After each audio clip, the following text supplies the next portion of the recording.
So time series is the arrangement of statistical data in chronological order. Or in other words, time series data means the data is in a series of a particular time period or intervals. For example, annual profits, quarterly sales revenue, rainfall data, monthly website traffic, etc. are few examples of time series. Now there could be a univariate time series, which means single variable, such as periodic temperature data, or there could be a multivariate time series, such as periodic temperature and humidity data. So the data that we had seen so far in model building was cross-sectional data, which is the data of one or more variables collected at the same point in time. Now we are going to work on the time series data. We just discussed that this is a set of observations or the values that a variable takes at different times. Then we also have a pooled data, which is a combination of time series data and cross-sectional data. Now the next question is, how does the time series look like in R? Well, you can think of a time series as a list of numbers along with some information about what time those numbers were recorded. So this information can be stored as a time series object in R. Now if the data is not already a time series object, then we can convert the data into a time series object when working in R. We will see this how we can do it when we'll do the assignments. Alright, so this was the basic definition of time series. Now let's move on to the next topic, that is time series modeling. So in this section we'll see how can we model time series data. Now there are two types of modeling for a time series data. First is the additive modeling, which is given by the following equation. Here yt is a response variable as a function of time that is being modeled here.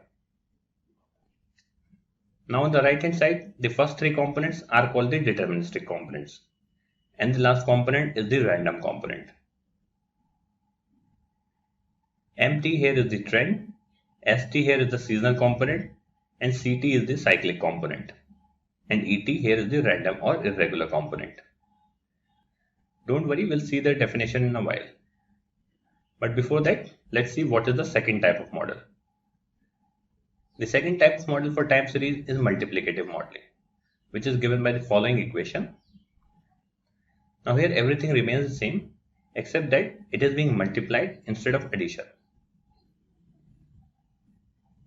We can transform it into an additive model by taking log of it, and then it can be treated as an additive model. Now the next question is when to use which model. So the additive model is used when the seasonal variation is relatively constant over time, and the multiplicative model is useful when the seasonal variation increases over time. We will see what are the seasonal variations, but this is how we decide which model to be used when.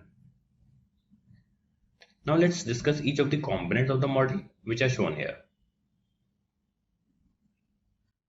So we already know what trend is. We use it in our daily life as well. But by definition, the trend shows the general tendency of the data to increase or decrease during a long period of time.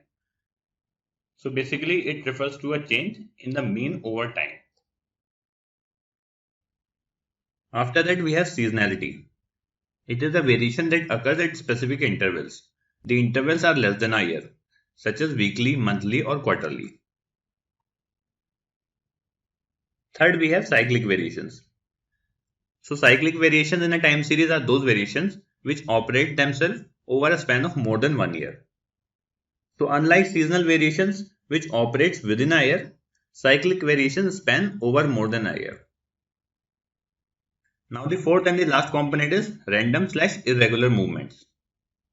These are the fluctuations that are unforeseen, uncontrollable, unpredictable, and are erratic. These forces could be earthquakes, wars, floods, famines, and any other disasters. These are those variations which are not in our control. So these are the four components of a time series model. Now if we plot the time series data on a graph, then it will look something like this as shown here.